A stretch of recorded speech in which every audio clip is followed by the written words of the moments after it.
Random art tips and rambles with Rafi Hola, you amazing artist. It's Rafi. and Klee. Hey guys, if you're watching this on YouTube, chances are, because I am working on my audiobook and I have not been able to record myself creating something, and I'm sure you guys don't want to just watch a screen of me talking into a microphone.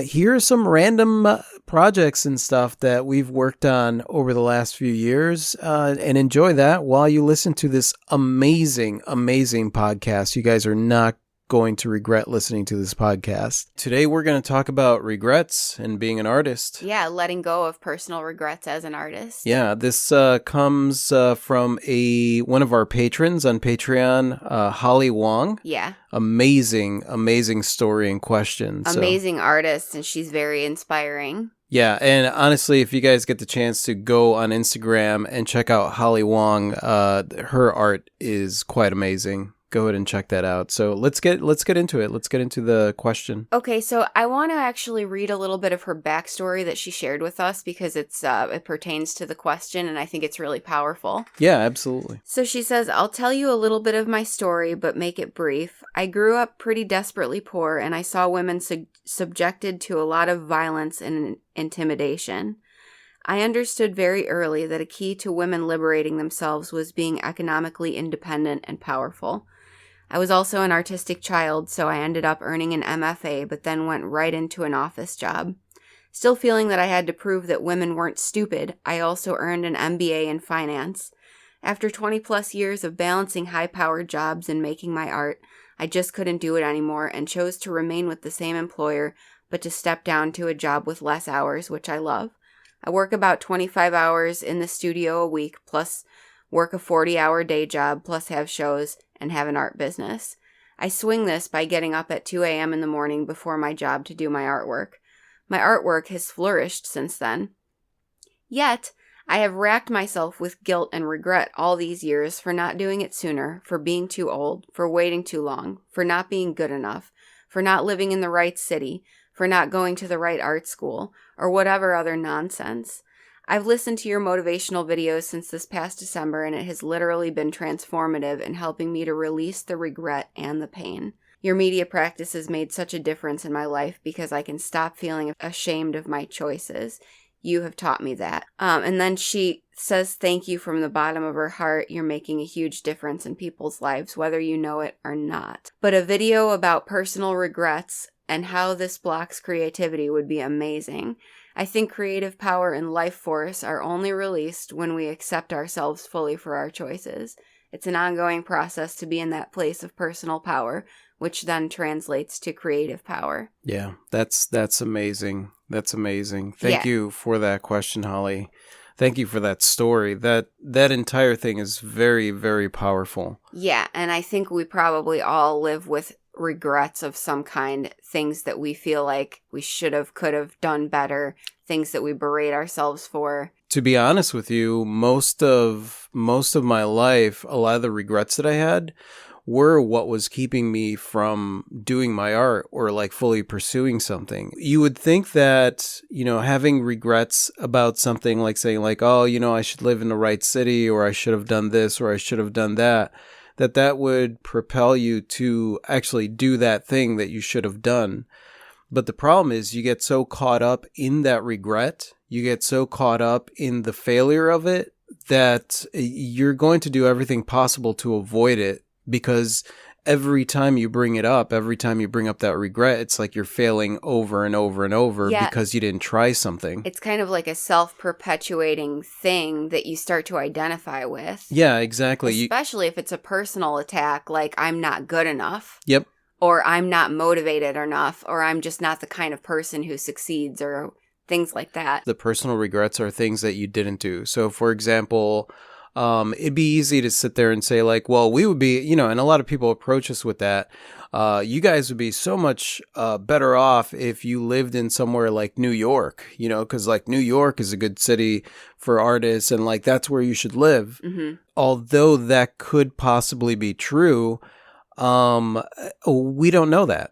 We haven't experienced that. We don't know that the reason that we haven't hit the big time is because we don't live in New York, you Right. know? And so like, it's almost like you have this regret for something that is completely just a fantasy. It's just a story that's being told. That's my biggest, like, powerful thing that I have to use against my regrets is, like, you don't know.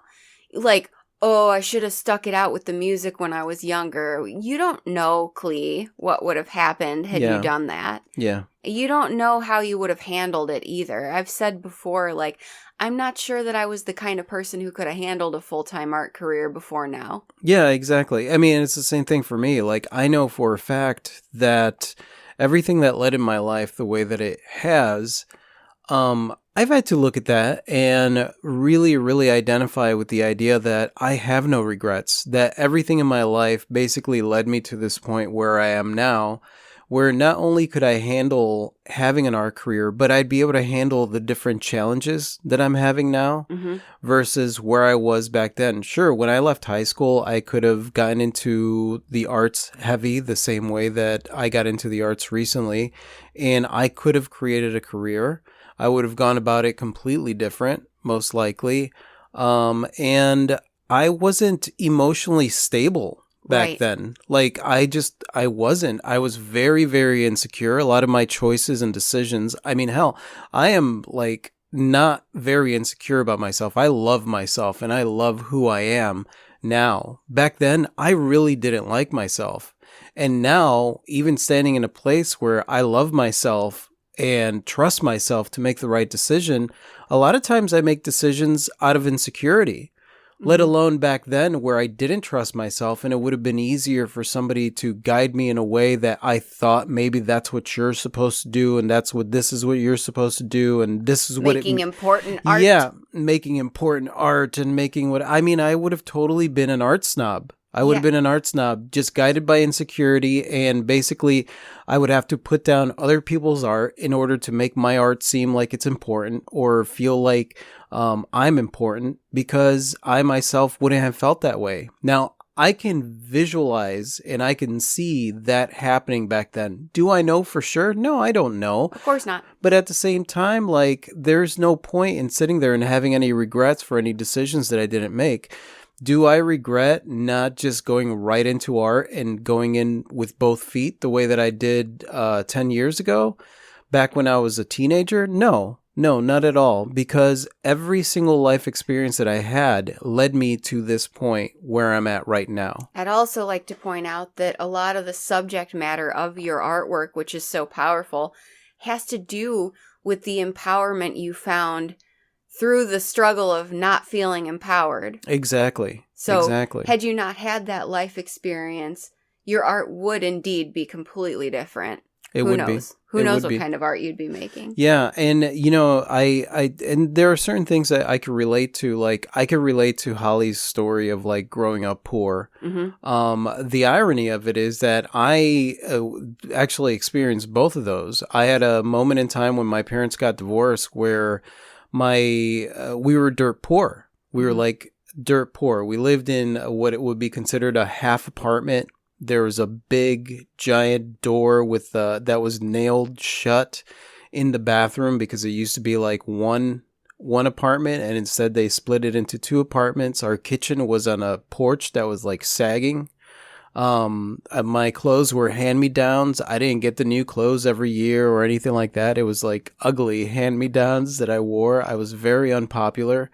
And I lived that life. I also lived the life of being a young kid that had like all the presents on Christmas and stuff, you know. So like I've experienced what it was like to be a little rich, snobby kid, and I've experienced what it was like to be like a dirty, dirt poor kid. Mm-hmm. Like, you know, I was the stinky kid in class because I didn't shower as much. And not because I didn't like hygiene. I mean, I was a little boy, so chances are I didn't like hygiene. But we had a bathtub. You know, we had a single bathtub that the water pressure didn't work, and sometimes the hot water didn't work. So, like, we made it a point to shower maybe every 3 days. Mm-hmm. So, like, I know what it's like to be in that place, and then growing up and making decisions that are based out of out of insecurity. Like when I went into corporate, and it was kind of a similar thing. It was like, I'm going to show you who's boss. Now, it does not even come close to trying to describe that sense of the difference between women and men going into the workplace. Like, I absolutely admire Holly for like stepping in and being like, okay, you know what? Sure, this is an insecurity, but I'm going to rock it here and I'm going to show you what I'm made of.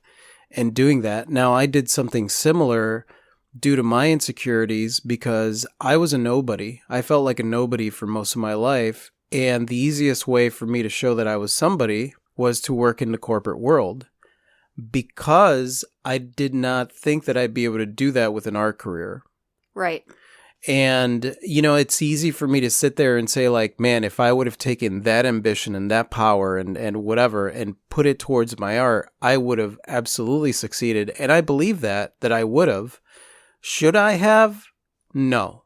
Not from where I'm at right now. I do not believe that. I don't think I was emotionally capable of being able to do that and be happy.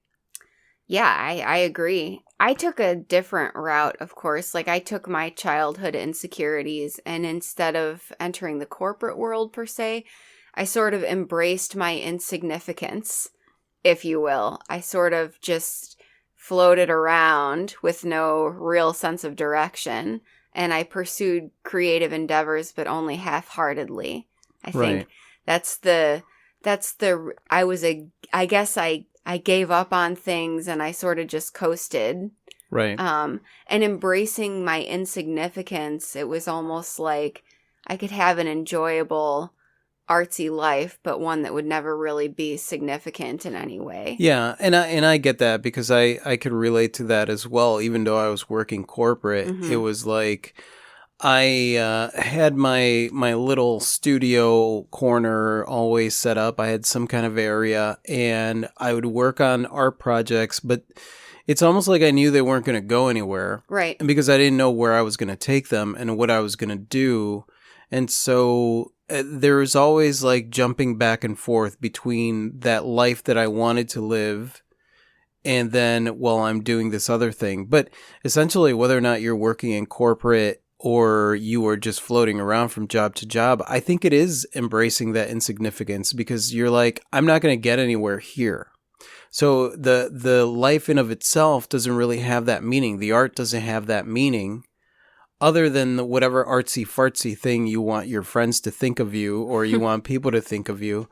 But you know, I work corporate. I was really good at my job. A lot of my personal identity was that, you know, I was a corporate trainer. I was this, I was that, I am this. And so my self-identity came from those places. But really underneath it all, what I wanted to be identified with was as an artist. Mm-hmm. And it's interesting because years later, back then, that was the insecurity. I wanted to be known as an artist. Now I'm like, I just want to be known as a human being. Like, I'm a creative. Everyone's a creative. Everyone is human. Like, that's who we are. I just happen to like to paint. I like recording videos. I like doing music. I like drawing, sketching, building sculptures, doing whatever it is that's creative in order to be able to express myself. I like to express myself in a creative way. Whether or not that makes me an artist or not doesn't matter. Now, back then, it was all about the title. Right. I wanted to be seen as an artist. So there were periods and times where I was dark, artsy fartsy, you know, where I walked around and wore certain clothing just so that people would identify me as an artist. Or I'd walk around with a sketchbook that I barely ever drew anything in, you know, just to make it like, oh, he's got a sketchbook and a graphite pencil. He must be an artist, you know? And so like a lot of it had to do with the title and being identified as that thing by other people. But that was the problem, is that I was allowing other people to identify what I was and who I was.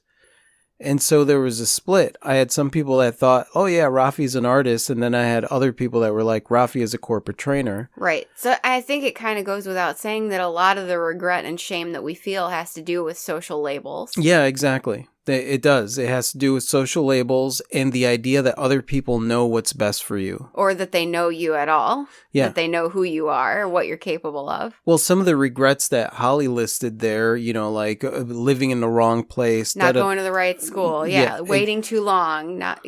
Yeah. Yeah. All of those things are essentially suggestions that people will give, like society gives. Like in order to be successful at this thing, you need to go to the right school. In order to be successful at this thing, you need to live in the right city. And essentially what it is, the way that I look at it is these are like the excuses that people that have regrets make up in order to be able to say, I didn't make it. So they have a valid excuse. Well, the reason I didn't make it was because I don't live in New York. Right. But the thing is that if you're out there and you're creating art and you're putting it out there, you made it. Yeah. What does it mean to make it? Exactly.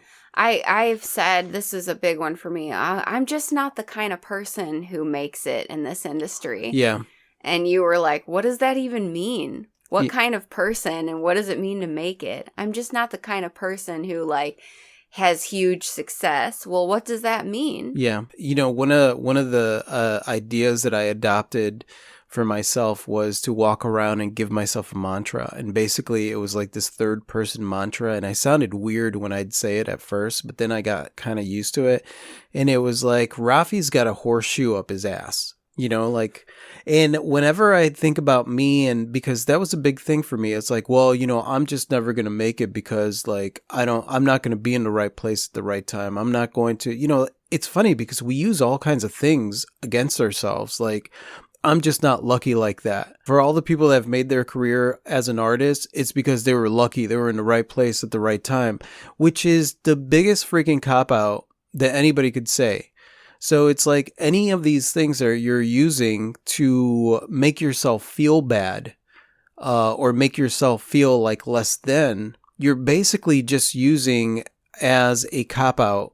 You're simultaneously making yourself feel bad and also excusing yourself from doing anything that's going to make you feel good. Yeah, exactly. Or you're using it to make yourself feel bad in a situation where you should feel really good. It's like, I won the Luminaries Award, right? Mm-hmm. And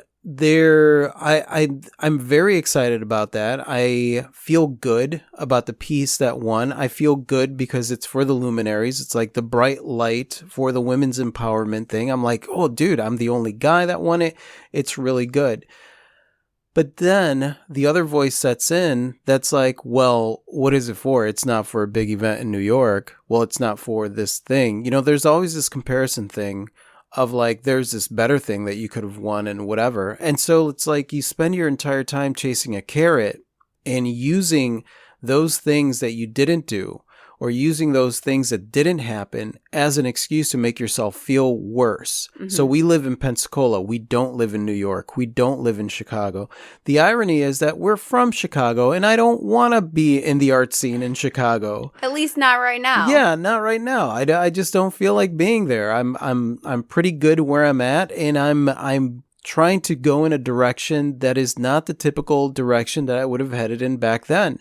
And the fact of the matter is that had I started my art career back then, I don't know where I'd probably be a has-been or something like that. Not saying that that's exactly what would have happened, but man, I just wasn't happy. Mm-hmm. I did not have the capacity to be happy at that point in time because I was so wrapped up in my insecurities, so wrapped up in the labels and how I was being identified by other people that I didn't have the empowerment of being who I am now and defining myself for myself. Yeah. So like no matter what you do, whether or not you decide that you're going to go into music or into art, anything creative, or even into the corporate world, dude, I was being ruled by all the standards of what you were supposed to be and what you were supposed to act like back then when I was in the corporate world.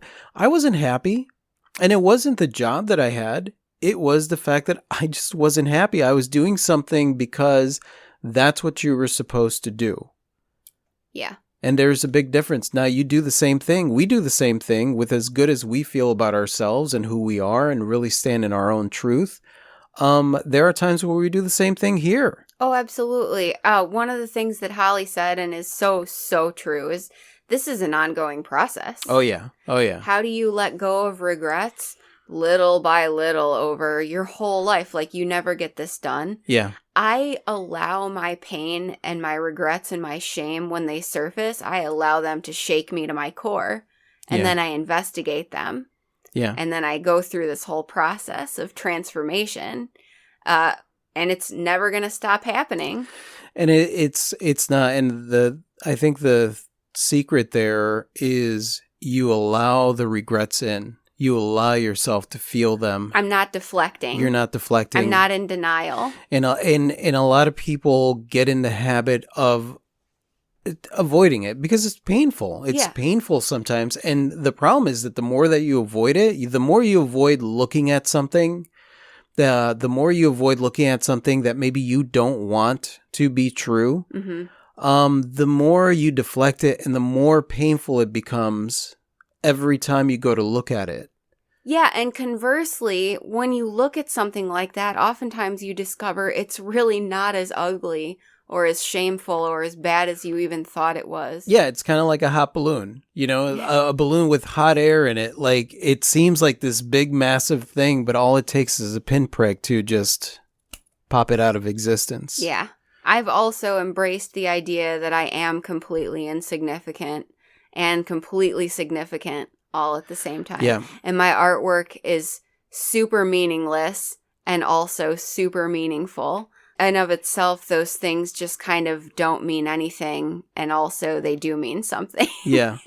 No, and that's, let's see if we could try to break that down. So essentially what you're saying, and I totally agree with you, because this is the two-sided where you're looking at everything with an open, it's kind of like when I talk about blazing your own trail in the book, where it's like you are opening your eyesight to all the possibilities and understanding that all the possibilities are both significant and insignificant. Yeah.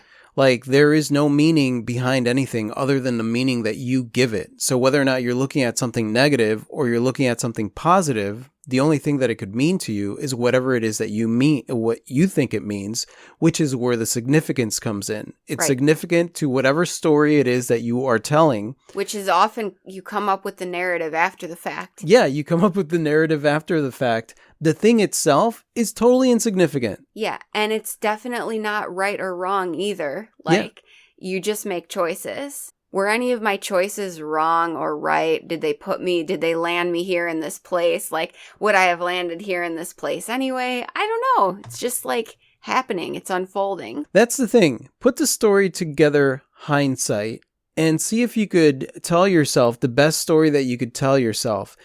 If you are making up stories that haven't happened or they haven't happened yet, then you are pretty much guaranteed to be completely and utterly full of shit.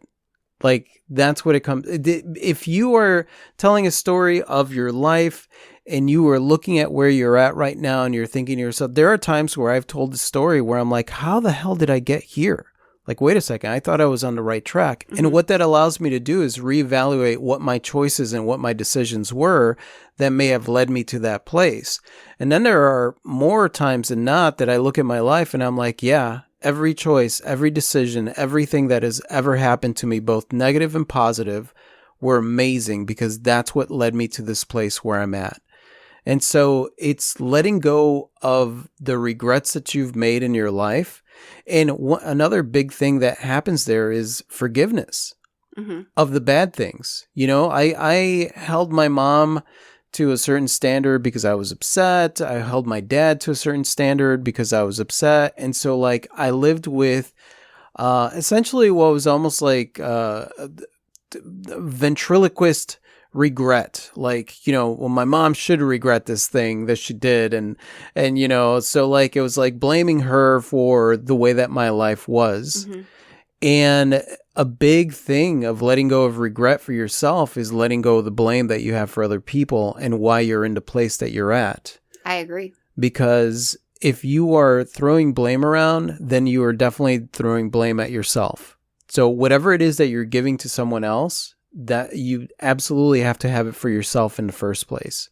So, I mean, these are all things that you just look at little by little as you're going through on this journey. And if you have any kind of regrets or you have any kind of blame, then you know that your brain jar is off. Totally. And a lot of times it's just a matter of asking, what's wrong with the place I'm at? Yeah. Why have I determined that the place I'm at is incorrect? Exactly. That's perfect. Because I could take this amazing life that I'm living and I could make it miserable, or I could make it beautiful. Yeah. And it has the potential to be both. Yeah. Based on my perspective. Yeah, because you could look at it and be like, well, this isn't enough. Right. This isn't enough. And it's never enough. And so you get to the next level and it's just not enough. Or I could be like, what? This is everything I ever wanted, and it's evolving every day. Yeah. Yeah. And I could wake up and say either thing, and either thing would be true for me. Yeah. And that's where the insignificance and significance comes in. The significance is based on what it is, what the story is that you're telling yourself in that moment. The thing itself, totally insignificant. Yeah. Doesn't matter what size our studio is. Doesn't matter where we're living. Doesn't matter whether or not we're in the best city for this or that.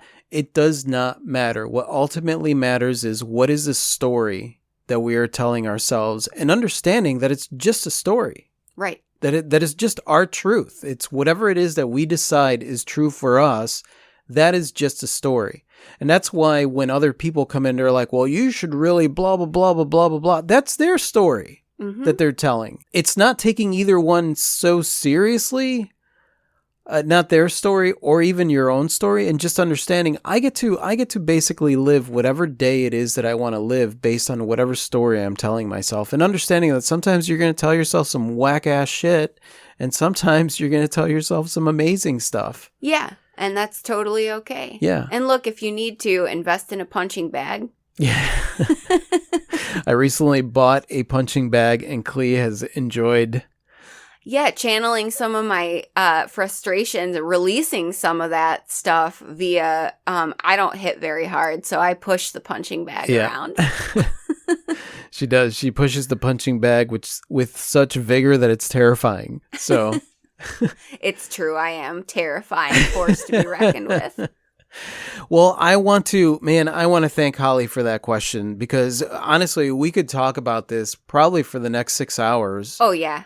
Easily. And chances are we'll talk about this some more in the future, because this is a big subject. It's not just about the regrets, it's about the blame, it's about how you're looking at yourself now, which lens you're looking at yourself now versus what lens you were looking at yourself in the past. Mm-hmm. You know, a lot of times we tend to look at ourselves in the past and think that we were the same person, and we most definitely were not. Not even close. Yeah, we're just scratching the surface of this topic for sure. But yeah, thank you so much, Holly. I loved your story. The question was amazing. You are incredibly inspiring as a human and an artist. Yeah, Holly, you're quite amazing. Thank you so much for that question. And thank you for creating awesome, amazing art. And again, you guys, if you want to see your art, just go to Holly Wong on Instagram. Really, really good stuff. You won't regret it. So I guess that's it for this podcast. Just FYI, you guys, I am recording an audiobook this week and next week and possibly the week after. So I may be going a little bit dark. Possibly, as we get the things done. Not like Dark Side. I'm not going to be rocking a red lightsaber, but I will be a little less on the social medias, I guess. I think that's probably a safe thing to say. A safe bet, yeah.